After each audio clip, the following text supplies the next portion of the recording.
ইসলাম নিয়ে আপনারা মানুষকে বিভ্রান্ত করবেন না। ইসলামিক দল করবেন ঠিক আছে, কিন্তু ধর্মকে মানে রাষ্ট্র ক্ষমতা যাওয়ার জন্য ব্যবহার করবেন না।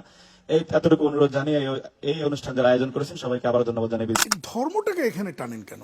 কোরআন খুব পড়েছি, দেখেছি যে ইসলামে কোনো রাজনীতি নাই। শুরু করি, ধর্ম নিয়ে রাজনীতি করতে দেয়া হবে না, হওয়া উচিত না। ইসলাম কি বলে? আল্লাহ সুবহানাহু ওয়া তাআলা বলেন, হুয়াল্লাযী আরসালা রাসূলাহু বিল হুদা ওয়া দীনিল হক লিইয়ুযহিরাহু আলাদ দীনি কুল্লি, যে আমি এই দিন রাসূলের নিকট পাঠিয়েছি, এই দিন একদিন পৃথিবীর সকল দিনের উপর বিজয়ী হবে। আর আরেক হাদিসে রাসূলুল্লাহ সাল্লাল্লাহু আলাইহি ওয়াসাল্লাম বলেন যে এমন কোনো বাড়ি থাকবে না, মাটির বাড়ি এবং পাকা বাড়ি, যেখানে ইসলাম প্রবেশ করবে না। বিইজ্জি আজিজিন ও বিযিল্লি দালিলিন, কোথাও সম্মানের সাথে, কোথাও অপমানের সাথে।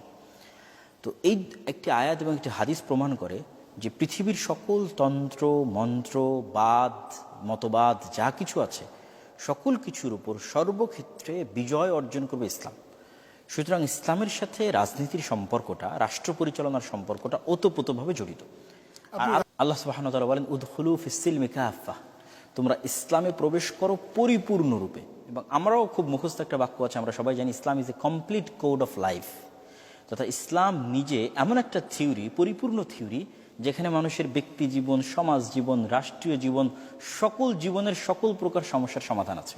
তো যেহেতু ইসলাম ইটসেলফ একটা এমন একটা থিওরি এবং সাকসেসফুল থিওরি, শুধু বইয়ের মধ্যে লেখা থিওরি না, বরং ইসলাম সাকসেসফুলি রাষ্ট্র পরিচালনা করেছে।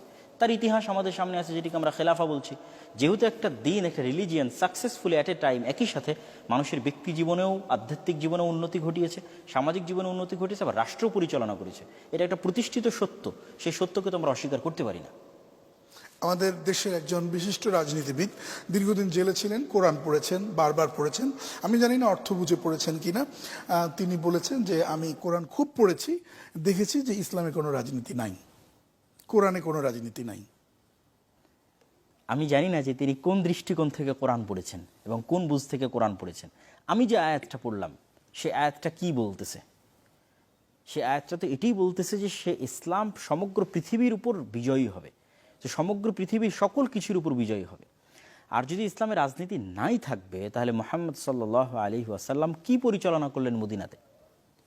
কি পরিচালনা করলেন আবু বকর, ওমর, ওসমান এবং আলী? তারা তাদের 40 বছরে কি পরিচালনা করলেন? তারা কি শুধু একটা রিলিজিয়ান, ধর্মীয় আচার অনুষ্ঠান, মসজিদের মধ্যে থাকা, জিকির আজকার করা, এটি নিয়ে ব্যস্ত থেকেছেন? না তারা যুদ্ধ বিগ্রহ করেছেন, রাষ্ট্র পরিচালনা করেছেন? জিজিয়া নিলেন বা কর নিলেন, রাষ্ট্র শাসন করলেন, ঐতিহাসিক শাস্তি দিলেন। শাস্তি দিলেন। যদি তারা যুদ্ধ বিগ্রহ করে থাকেন, রাষ্ট্র পরিচালনা করে থাকেন, তাহলে আপনি কি সেটি ইসলাম থেকে বাদ দিতে পারেন না?